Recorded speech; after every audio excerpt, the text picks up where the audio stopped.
Assalamu alaikum wa rahmatullahi wa barakatuhu, everyone. I hope everyone is doing well and welcome back to another class. Inshallah, we're just gonna wait just a few seconds for everyone to pop in and inshallah we'll begin.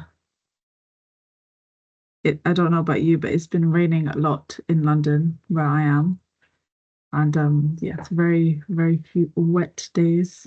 And I think it's gonna rain some more. So I hope everyone's doing well and inshallah no one has been affected too much by the storms around the UK. Walaikum salam, Michelle. Okay, let's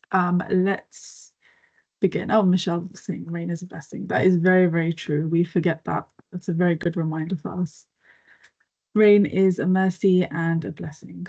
May Allah allow us to see the good in every situation.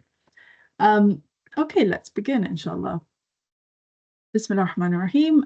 Assalamu alaikum wa rahmatullahi wa barakatuhu, everyone. Welcome back.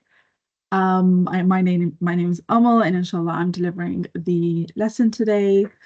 And I have been in UKM. I've been within UKM as a member for almost 6 years now, and I've been working closely with the youth department in my local masjid, Masjid Ibrahim, delivering classes there, and I've also been working with the lovely Revet Sisters team, and yep, alhamdulillah, really enjoy working with everyone, and inshallah looking forward to learning something today in this class too. So if we remember from last week, or if you're new, we are studying the book and the compilation of 40 hadiths from Imam Nawawi. And inshallah, today we're going to be covering 2 hadiths. Now, before we begin, I know there were a few questions last time. Before I begin, let me just quickly read a short dua. Bismillah ar-Rahman ar-Rahim. Rabbi shrah li sadri wa yassir li amri wahlul 'uqdatan min lisani yafqahu qawli. Bismillah ar-Rahman ar-Rahim. So at the end of last week, we had a few questions of where we can find these 40 hadiths, and is there any resources? And the quick answer to that is yes. Imam Nawawi's book is very popular, and the compilation of his hadith, there are some really great resources online where we can actually access each hadith. And I thought to include a few resources that are really helpful and are authentic that we can use. So the first website that I thought to just refer you all to is this website that's called 40hadithnawawi.com. And this website has been compiled by a Muslim society in America that's called Muslim American Society. And there's a bunch of sheikhs and ustads in America that have made this website, and they have added in their own commentaries about each hadiths. And there's also a few videos as well when you click on certain hadiths, and it's a really good resource that if you wanted to learn more about the hadiths or follow along as we learn. So this is a really great resource, one of the really great resources out there. And then this second resource is a website that's called nawawiis40hadith.com.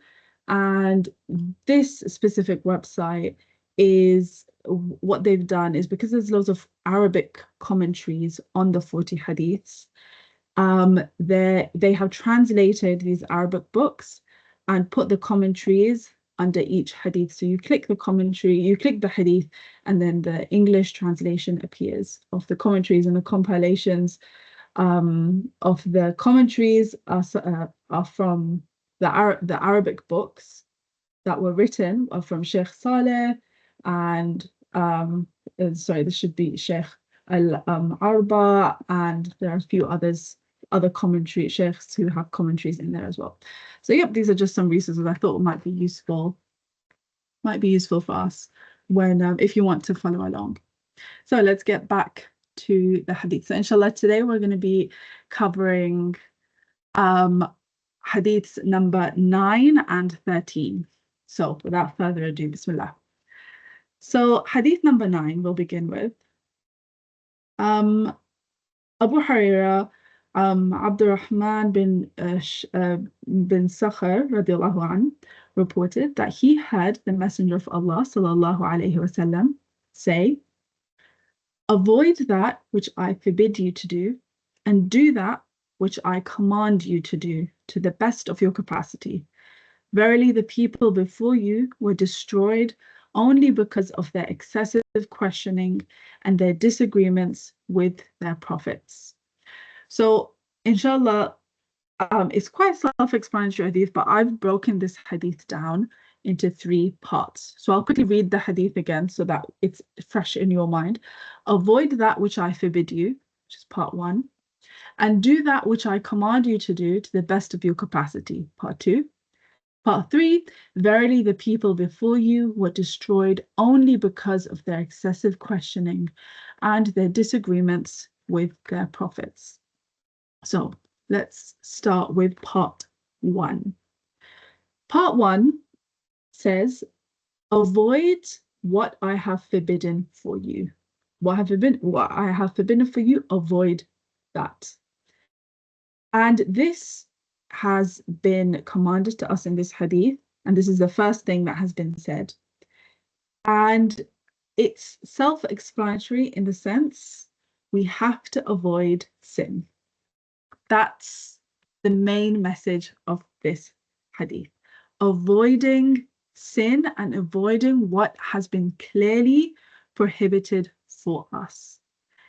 And there's not too much else to say other than don't do what Allah subhanahu wa ta'ala has said not to do and what the Prophet has said not to do.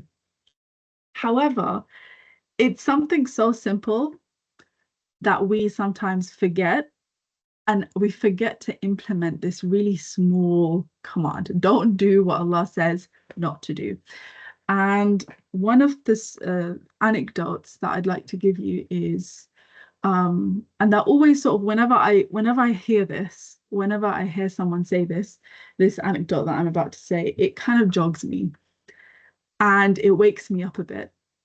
And when I was preparing this, I was also, I just, it does something to my heart. So imagine on the Day of Judgment, you have been working so hard to keep up with your salahs, to be the best, do the best ibadah you could possibly do, read all the Quran, memorize all the Quran, and you have tried to do as many good deeds as possible, so that on the Day of Judgment, you can actually gain that pleasure of the reward of going into Jannah and meeting Allah subhanahu wa ta'ala through his mercy, right? You've worked very hard for Allah's mercy. Yet on the Day of Judgment, you are in front of Allah, and it helps for me to picture that moment. You standing in front of Allah, vulnerable, with all your deeds in front of you.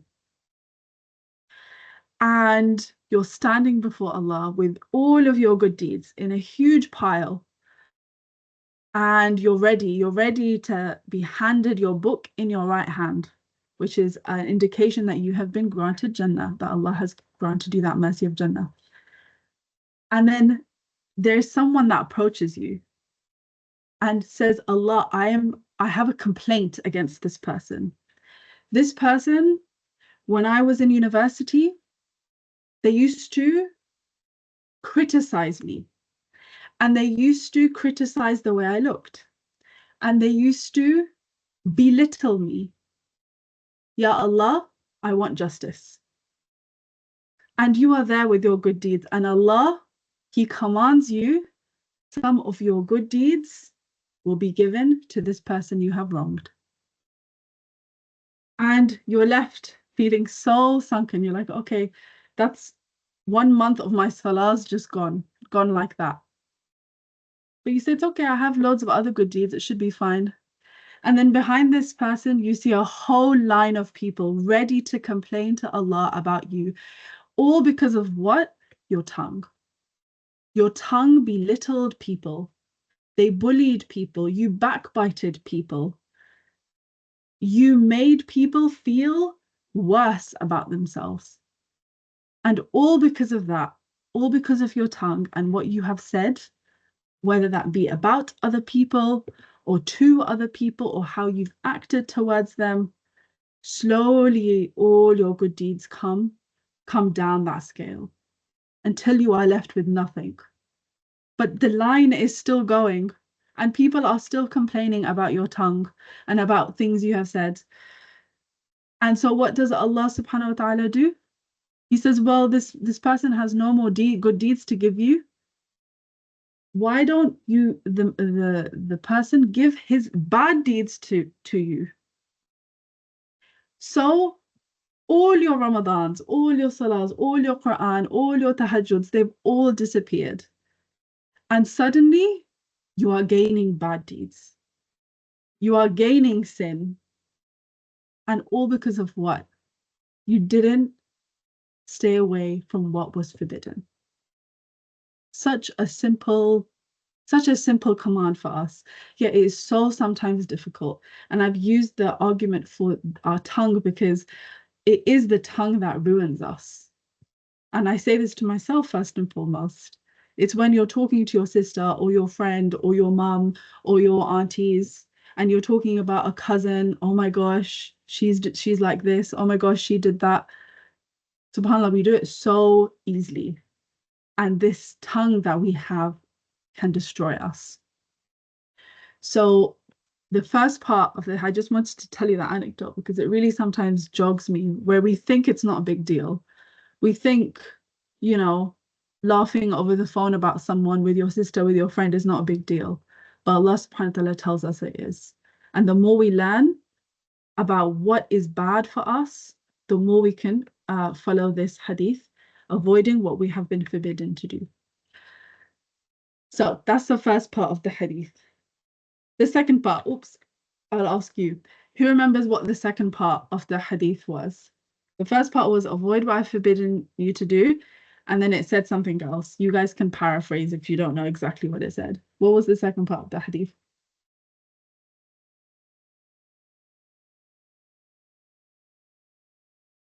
Yes, Anika, brilliant.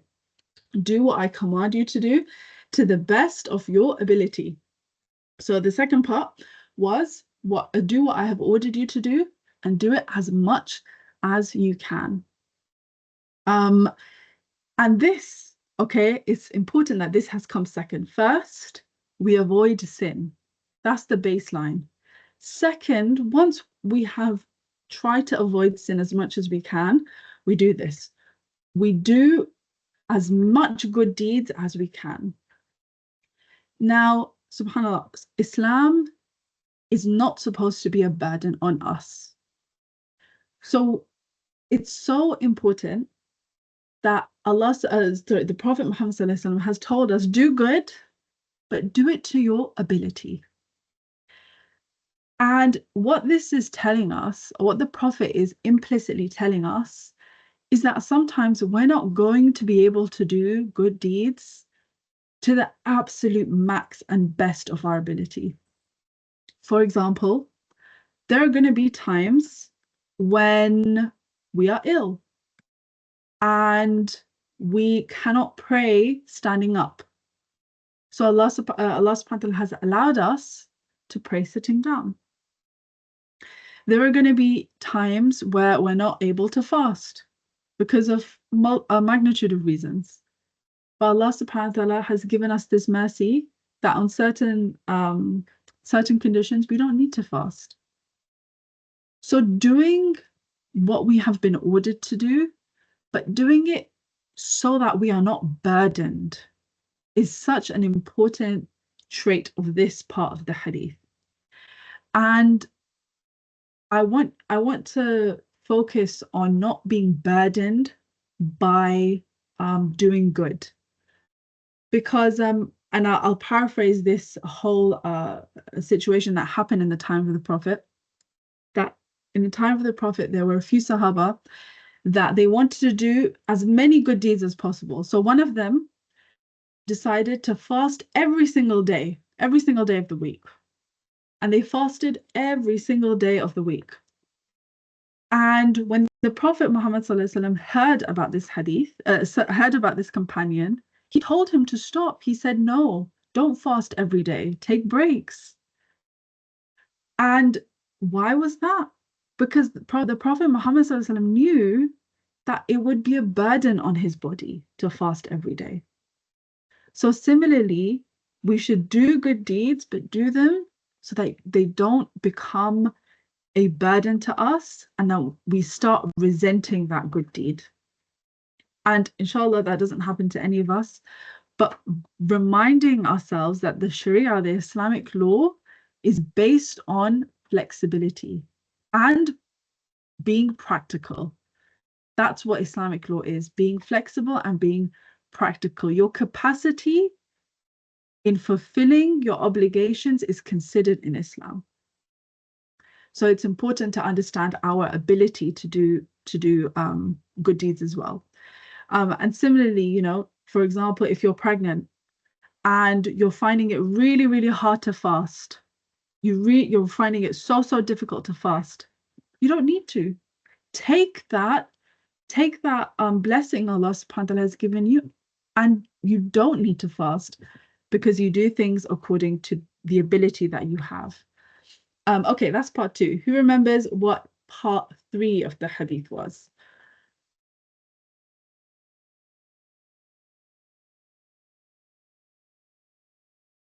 Who remembers what part 3 was? So first part was avoiding sin. Second part was do what I've ordered you to do as much as your ability. And the third, no one seems to remember what the third was.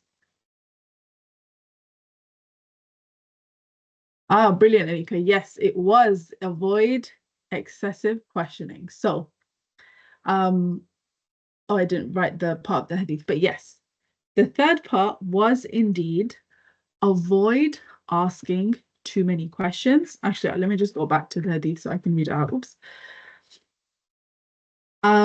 Verily the people before you were destroyed only because of their excessive questioning and their disagreements with their prophets. So this is a very interesting concept.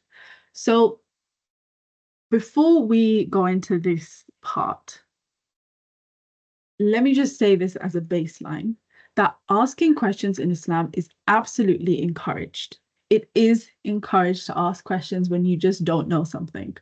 If you don't know how to pray, for example, you should ask people, how do you pray?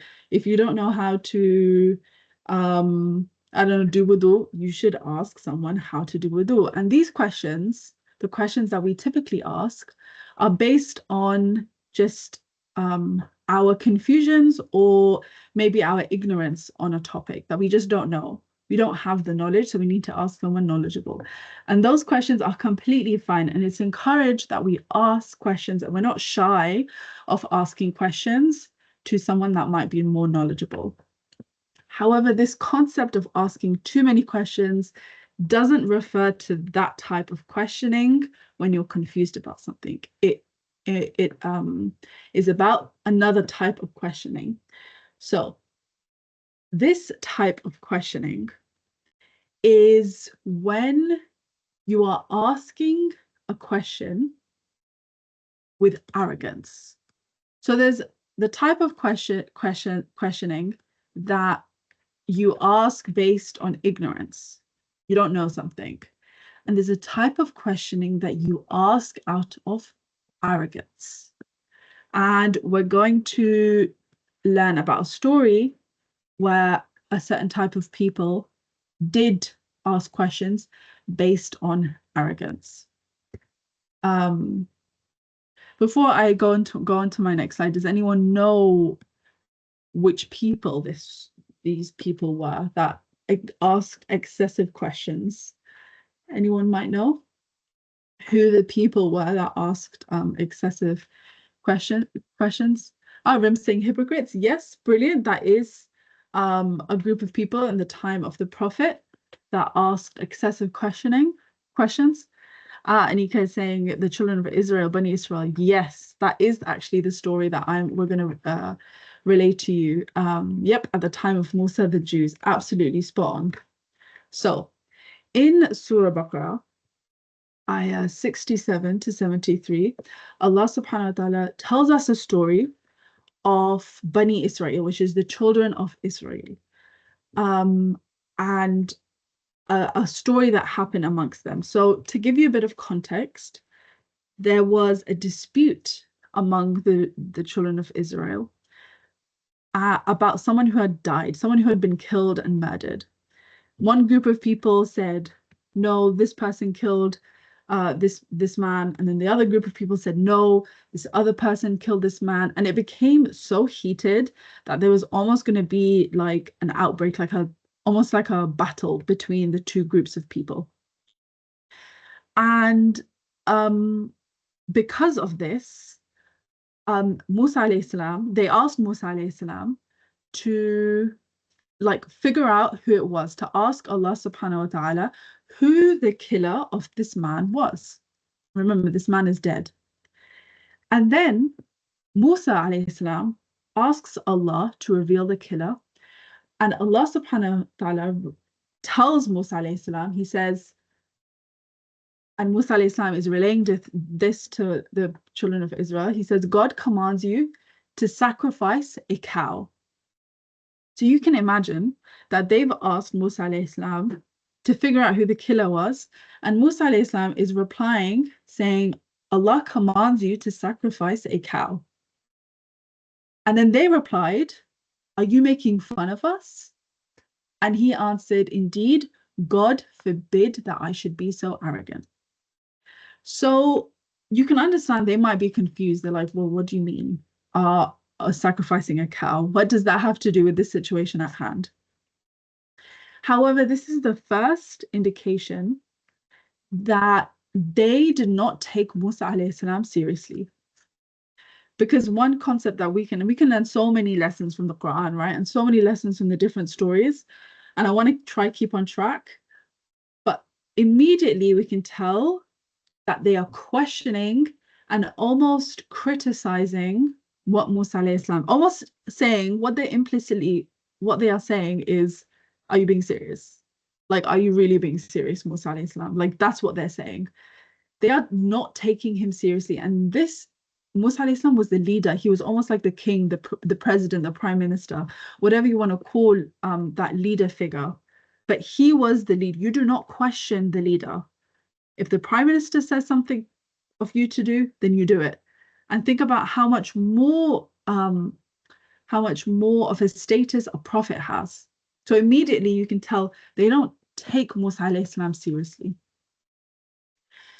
So this is the first interaction. Then they said, okay, call on your Lord for us to show us what sort of cow it should be.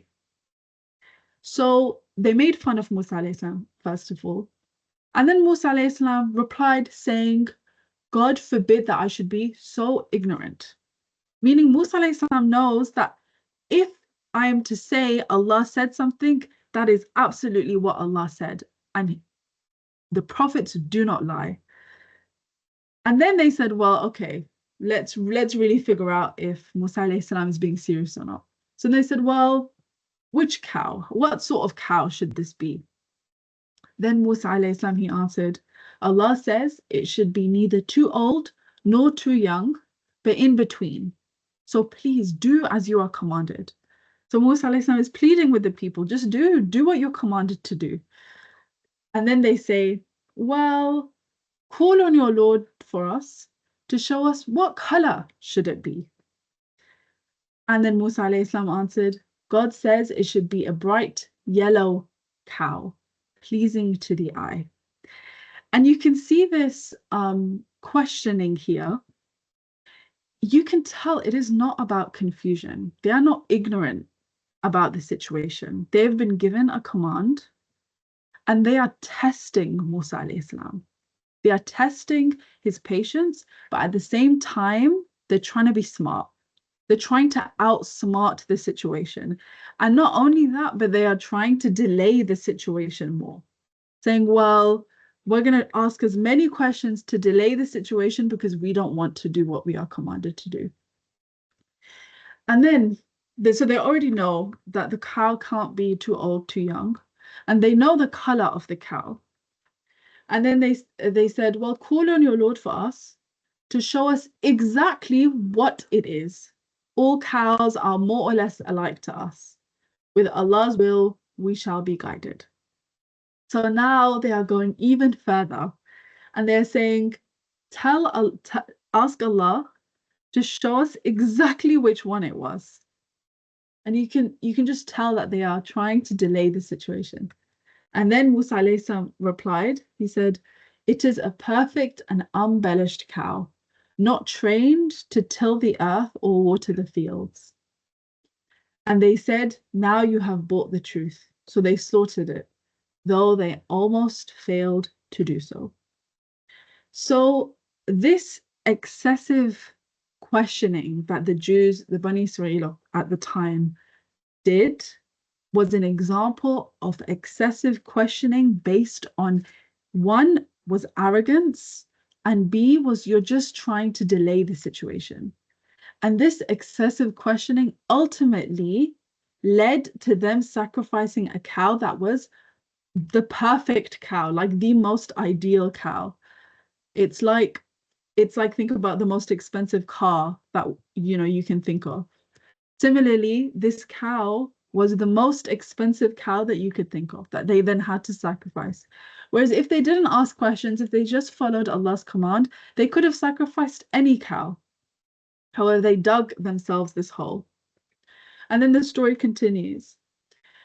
Then when you Israelites killed someone, they started to blame one another, although God was to bring what you had concealed to light. So this is talking about the murder that happened. And then the ayahs continue, and Allah says, we said, strike the body with a part of the cow. Thus God brings the dead to life and shows his signs that you may understand. So ultimately, Allah subhanahu wa ta'ala wanted them to sacrifice the cow so that he could bring this man to life. And this story continues. I haven't included it in here, but when the people struck the cow, struck the man who was killed with the cow, he became alive and he revealed who the killer was. And this was one of the many signs that were given to the Bani Israel. Yet you can see their arrogance. You can see that, and you can see that here very, very well. Now, something that we can learn from this, because I think sometimes when we hear stories of even people like Bani Israel, you almost feel disconnected to it, right? You feel like, well, they're so stupid. They're so silly to not understand these signs, to not realize that Musa alayhi salam was a prophet. How silly of them to act in such a way. And we almost detach ourselves to it. But what can we learn, right? And something we learn is that when our focus is lost, when we are not focused on what is important and the lesson that we should learn from a situation, when we are lost, we end up in this category of excessive questioning. So another story that I've pulled from the Quran is the story of the people of the cave. Now, I'm not going to tell you the whole story, but in Surah Kahf, Allah subhanahu wa ta'ala tells us the whole story of the people of the cave, where we can learn many lessons from, right? Then at the end, Allah subhanahu wa ta'ala says, some say the sleepers were 3 and their dog made them 4. Others say there were 5 and the dog made 6, guessing in the dark. And some say there were 7 and their dog made 8. Say, Prophet Muhammad sallallahu alaihi wasallam, my Lord knows best how many there were. Only a few have real knowledge about them, so do not argue, but stick to what is clear and do not ask any of these people about them. So after these people listen to the whole story of the story of the people of the cave, the thing that they were arguing about was how many people were in the cave. Their focus was lost. They didn't gain anything from the story of the people of the cave. Their sole focus was that what? How many people were there? Were there 7? Were there 4? And this is what happens almost when you try to gain knowledge for Allah. You do it with good intentions, but you almost reach this point where you forget why you're learning knowledge in the first place.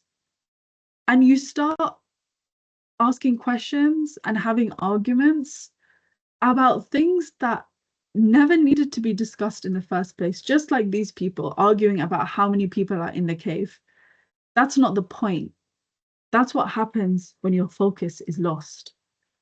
We lose track of the lessons that are being taught to us. And we lose track of the fact that we started to learn because we wanted to improve our relationship with Allah, not because we wanted to be the most knowledgeable person out there. So that's something that is sometimes so powerful, that when you learn knowledge, when you start this journey of learning knowledge, you sometimes lose yourself, and you sometimes just gain knowledge and gain knowledge and gain knowledge without improving your relationship with Allah. And this is what leads to your questioning, excessive questioning based on arrogance. And that's when people, when they hear a hadith, they start questioning it. And they say, well, was this something that really was said? Or are you sure we really need to practice this? That's the type of excessive questioning that comes out of arrogance. Or even the questioning of, questioning nuances like how many people were in the cave. That's not relevant. It's not relevant, and it doesn't improve your relationship with Allah. So let's focus on things, learning things, and improving our relationship with Allah. So the second, before we move on to the second hadith, quickly, does anyone have any questions or anything to add about that hadith before we move on?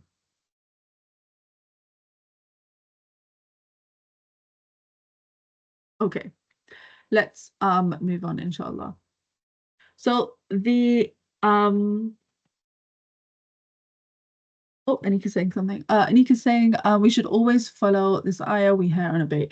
Brilliant, mashallah. Absolutely. Samitna wa ata'na. We hear and we obey. This is exactly what this hadith that we just covered signifies. That focus on preventing ourselves from doing sin, do what we are commanded, and stop excessive questioning and avoid that path of arrogance that a lot of people who go on the path of knowledge, they sometimes tend to have. Absolutely, solution for people who excessively ask questions. Very, very true. Jazakallah for that, Nika. Okay, so the second hadith that we're going to cover today is hadith number 13 in Imam Nawawi's book, and the hadith mentions that the Prophet Muhammad sallallahu alaihi wasallam, he says, avoid that which I forbid you to do, and do that which I command you to do, to the best of your. Oh, sorry, this is not the hadith. This is one of the this is just one of the points. I apologize. I thought this was the second hadith. This is just a complementary hadith to the first hadith, where the Prophet Muhammad sallallahu alaihi wasallam told us to forbid. He told us avoid what is forbidden and do what you are commanded. And this point comes to the point where the thing that takes precedence is avoiding sin first. You have to avoid sin before doing what's right. That is the most foundational principle.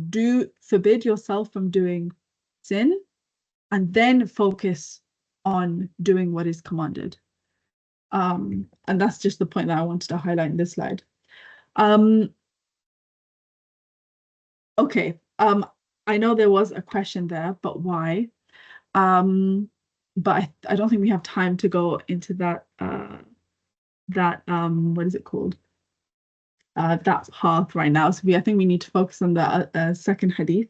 And the second hadith, like I said, is hadith number 13. And it is all about how we treat others. So let's look at the hadith. So the Prophet Muhammad sallallahu alaihi wasallam, he has told us, none of you truly believes in Allah and his religion until he loves for his brother what he loves for himself. Now, again, this hadith, much like the first, is very similar to it's very self-explanatory. Love for your brother what you might love for yourself. Now, a question that I'm going to pose to everyone is, why do you think what is the number one barrier that you think prevents us Muslims from implementing this hadith? What is the barrier that prevents us from implementing this hadith?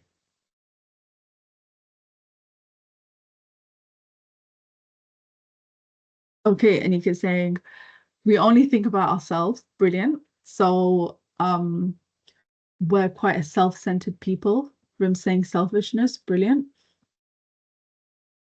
Want the best only for ourselves and not other people. Brilliant. Michelle is saying jealousy. Very good.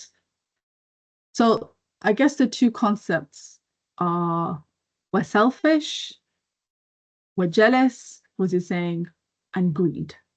Brilliant. I think those are pretty spot on. And Anika's also saying, don't want other people to do better than us. Brilliant. That kind of comes under selfishness, right? Like you don't want other people to succeed you or be better than you or be better people than you. And I think this is a huge, huge characteristic that I think all of us have struggled with in some level, right? Which is why this hadith is so important, so brilliant. All correct answers, by the way. So I've just pulled out a few complementary hadiths that support this hadith that we're going to learn about. So the Prophet Muhammad ﷺ has also said, the servant does not reach the reality of faith until he loves for others what he loves for himself. And the second hadith that I've pulled out is the Prophet Muhammad ﷺ has said, whoever wishes to be delivered from the fire and enter the garden should die with faith in Allah and the last day, and should treat the people as he wishes to be treated by them. So again, I think the reason why I've pulled these two hadiths out is because I think it solidifies this fact that wanting for others what you want for yourself is a very, very strong, has been given really strong importance by the Prophet. And the reasons why it's been given such importance is because of our nature of being, just like everyone said, our nature of being selfish and jealous and having greed. So, additionally, Allah subhanahu wa ta'ala has told us in Surah Hashr, ayah 9, they give them preference over themselves, even if they too are poor. Those who are saved from their own souls' greed are truly successful. So Allah subhanahu wa ta'ala in this ayah, he's actually mentioning this word greed. The people who are saved from greed, from their own soul's greed, are truly successful. Now, in this particular ayah of the Quran, Allah subhanahu wa ta'ala is referring to the people of Medina who took the people of Mecca in when they migrated. And this is directly referring to them that they, even the fact that they were poor, they still gave to the people of Mecca, meaning giving precedence to the people of Mecca over themselves, even if they themselves did not have any money. Now, how do we how do we attain such a characteristic? And this is what, inshallah, we're going to cover today. How do we try and increase this feeling and this characteristic where we want others to do well over ourselves, and we want others to have better things than us? How do we obtain that? Because honestly, it is not an easy characteristic to obtain. So the first thing that we're going to cover that was mentioned is one of the things that prevents us from this is jealousy. And jealousy ties in to being selfish. Why are we selfish as humans? We're selfish because we don't want others to have what we have. And if we see someone have something better than what we have, we get jealous because we are selfish of our own good things that we have and our own good qualities. So the Prophet Muhammad ﷺ about jealousy has told us, envy is one of the major sins which is bound to destroy good deeds as fast as the fire burns the wood and dry grass to ashes. Jealousy eats away at good deeds, just as fire eats away at firewood. So jealousy eats away good deeds. Now, question to everyone.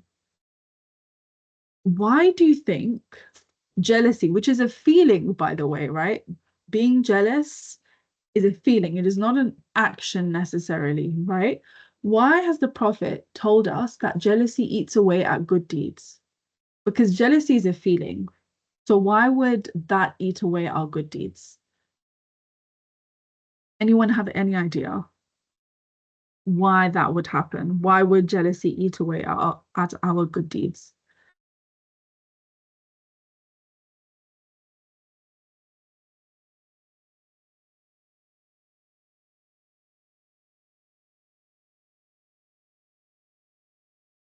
It is a bit of a difficult question, I think. So the question is, why would jealousy eat away at our good deeds, even though jealousy is not something you do, right? Jealousy is not like it's not like hitting someone. Hitting someone is an actual act. Jealousy is a feeling that you have. So why would jealousy eat away at good deeds? So we have some answers.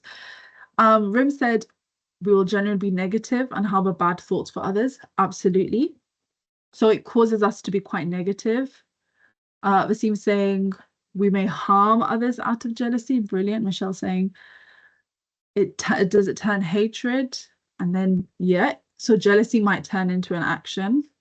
Tanya saying it prevents us from being grateful, I think she meant. Brilliant. And Satan was jealous of Adam and he was cast out of heaven for that. Brilliant. Whereas jealousy leads to evil actions. Yep. So some people are saying evil eye. Rim saying, yep, you develop this sort of inferior complex. Prevents a clean heart. Brilliant. All of these answers, I would say they're correct.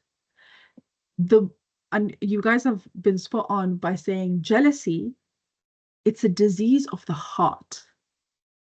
And if your heart is impure, then everything that you do, your deeds, your good deeds, are going to be impure. Your heart is like the control panel of your deen. If your heart is flawed and dirty and has a disease, then it will it will leak into every good that you do, and it will taint it, almost like black paint. If you get black paint on your hands and anything you touch has black paint on it. Similarly, if you have a disease of the heart, which is jealousy, it taints everything. And what does that mean?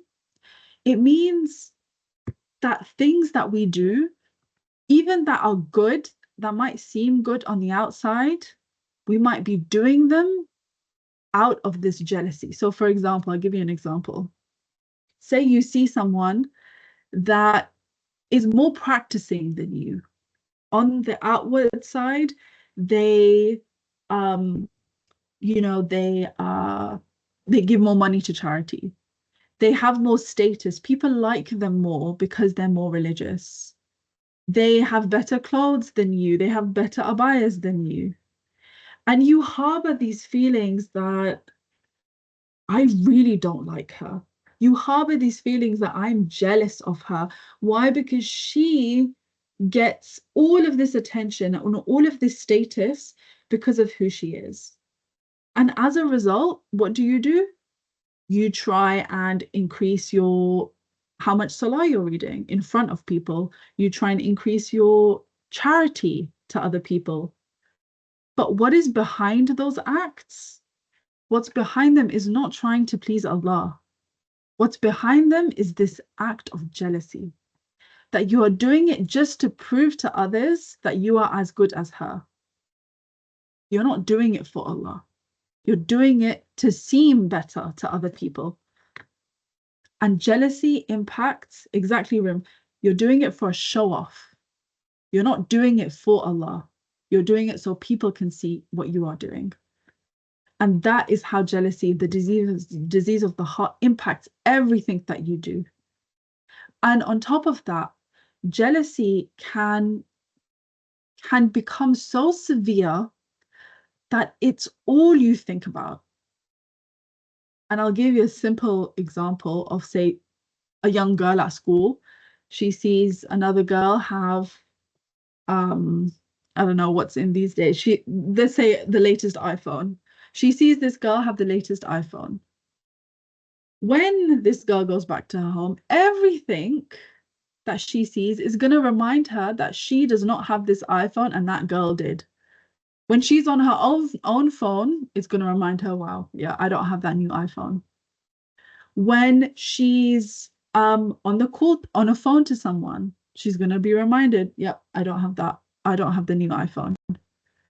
Or when an inconvenience happens, she's going to think, well, you know what, if I had that new iPhone, I wouldn't have this problem. Everything that she comes across, she's got, and that was quite like a minor example, but it can be used with anything, that when we're jealous of other people, it ruins, it just impacts our head completely. And everything we start to think about, it's about this person that had this thing that we don't have. That's why jealousy eats away at good deeds, just as fire eats away at firewood. Now, I was saying it leads to ungratefulness. Absolutely brilliant point. Absolutely brilliant point, because it makes us lose our focus. We're so focused on trying to beat this other person that we forget what we have ourselves. And absolutely, you're right. The story of Adam alayhi salam, and I don't want to divulge too much because there's, I think, 3 more slides left, but you're absolutely right. The only difference between Adam alayhi salam and Shaitan, Iblis, was that Shaitan was jealous of Adam alayhi salam and he thought he was better than him. That jealousy / arrogance is what caused him to be doomed to Jahannam for the rest of eternity. Just because what? He was jealous, and that jealousy led to arrogance. That arrogance that I'm better. Why I'm better? So why is it that Adam alayhi salam has more status? Why is it that all the angels are bowing down to Adam when I am better? That is the thought process that Shaitan, Iblis, had. So it's an incredibly toxic disease that can impact our own souls so strongly. So how do we avoid this jealousy? Because I think everyone has felt an ounce of jealousy about something in their existence, whether that be about something materialistic, or maybe that might be about something someone else has. like a characteristic trait, or maybe they're better at maths or English, or they're better at something that you are jealous of. So the first thing to do is increase your remembrance of Allah. And this concept relates to being happy with what we have and also being grateful for what we have.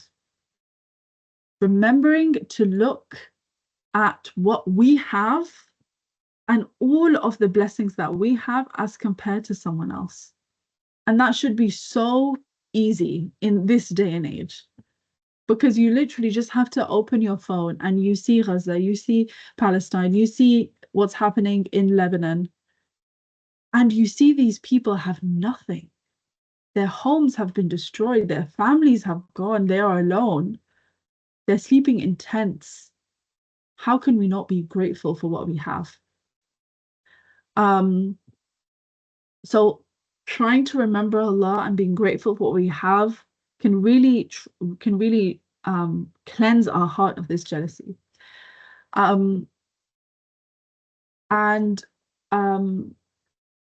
along this point, I've written, looking at those who have less than you and not looking at those who have more. And this relates to things like social media. If we are surrounding ourselves with people who have more than us, who seem happier than us, who seem like they have bigger houses than us, better food than us, they're going on more vacations than us, our minds are going to be so saturated with, look at what they have and look at what I don't have. This concept of jealousy is just going to be festering more and more the more we are on social media and the more we are around people who seem like they have everything. So it's so important to remind ourselves of what we have and what others don't have that we do have. So this other concept of not obsessing over others. And Anika's also said that everyone is given different blessings, but it doesn't mean that you are any less of a human than others. Absolutely. Being content with the blessings that Allah subhanahu wa ta'ala has given you is such a strong trait of being grateful for what you have and what Allah subhanahu wa ta'ala has given you. Brilliant. Okay, so there's one very practical solution to trying to avoid jealousy. And this concept, or this very one practical solution, it absolutely works. And it works with anything. Whether you are even slightly jealous of someone's materialistic things, or whether you are jealous of their characteristics that Allah subhanahu wa ta'ala has given them, maybe their confidence, maybe their looks, maybe you think they're prettier, anything, right? And it happens that sometimes when we see someone, especially sometimes when we're struggling, say we're struggling to get married, and we see someone have a happy marriage, it is not a nice feeling to have. Or say you're trying to have more children and you see someone who has become pregnant and had their child. It makes us feel hurt. And it festers this small doses of jealousy. So how can we try and maintain that? And there's one really, really great way that is absolutely foolproof, and it works. It works because I've tried it as well. SubhanAllah, it really does. And that is making dua for them.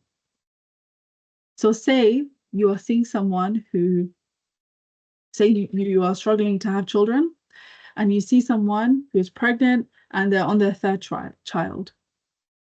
In your du'as, make dua that Allah subhanahu wa ta'ala blesses them with even more children that are on the right path and that increase the ummah of the Prophet Muhammad sallallahu alaihi wasallam. Make dua for them. And not in front of them. And don't tell them, oh yeah, I made dua for you. No. Do this when you and Allah are alone. When you are alone in your room and you're making dua for yourself, for your well-being, for your Jannah, for your family, make dua for them too. Remind yourself and make dua for the one you're jealous towards. And it can be anything.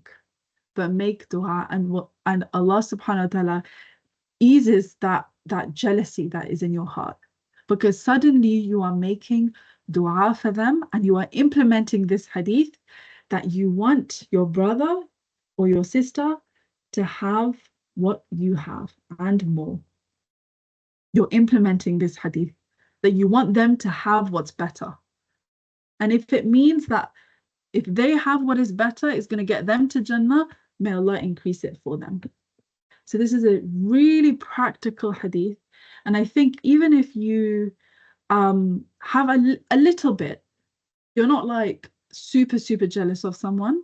Let's say it's just a little bit. Oh, and I'm going to use an example for school again. Like say you worked really hard on a test and someone barely tried and got 87% and you got 40. It's such a small seed in your heart that just plants itself, and it's just, why did she get that? Why didn't I get that?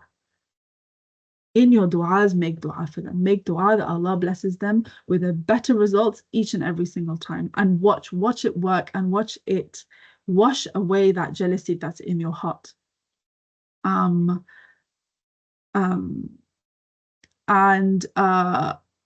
Yeah, when I was saying, and extend it with asking Allah to provide the same for myself. Absolutely do that.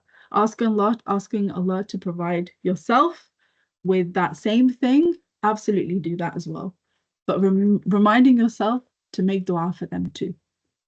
So this is a really quick way to try and wash away that jealousy. Okay, so quickly, I'm going to give you some practical scenarios that happen to us in our daily life with implementing this hadith. Now, oftentimes, right, it's very easy to be nice to strangers or people we just met, right? For example, if someone you just met, like a new friend or someone at the masjid or a colleague, it's very easy to want the best for them and make dua for them. However, it's often our own families that we end up neglecting. So this hadith says that what you want for your brother, you want for yourself. So think about this.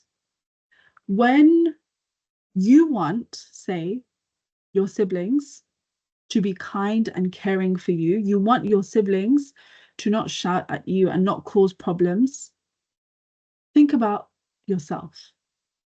Are you kind and are you caring for your siblings? Are you implementing this hadith by wanting wanting for your brother what you want yourself? Because if you are expecting others to be a certain way that you are not, that's also not implementing this hadith. Similarly, if your mom is nagging you or criticizing you, think about yourself. Do you nag? Do you criticize her? If you want your husband to be more patient and forgiving towards you and not lose his temper towards you, or to be a bit more merciful towards you, think about yourself. Are you nagging him? Are you patient towards him? Are you forgiving towards him? Similarly, a situation with your boss at work. You want your boss to support you with projects. Are you supporting your boss with their work and their projects? So acting to others how you would want someone to act to you is another part of this hadith that we often neglect with our own families. We want our families to treat us in the best way possible, but think about our own selves. Are we the best to our families? And inshallah, I'll leave you with that. Inshallah, I hope you have learnt something today. And especially with this particular hadith, where holding yourself accountable for these characteristics, holding yourself accountable, and question yourself, question if you are expecting something of others that you yourself are not implementing. And if you are really wanting for your brother what you want for yourself. And inshallah, I hope we've learned something today, and inshallah, next week we are going to continue with our course of Imam Nawawi's hadiths. And if I'll just pull it up, Sister Anika is gonna be doing hadith 21 and 38. I hope that wasn't a surprise. So if you want to read up on the hadiths beforehand, you're more than welcome to. And inshallah, we will conclude there. سبحانك اللهم وبحمدك أشهد أن لا إله إلا أنت أستغفرك وأتوب إليك. بسم الله الرحمن الرحيم. والعصر إن الإنسان لفي خسر إلا الذين آمنوا وعملوا الصالحات وتواصوا بالحق وتواصوا بالصبر. جزاك الله خير everyone, and inshallah we'll see you next week. Assalamu alaikum wa rahmatullahi wa barakatuh everyone.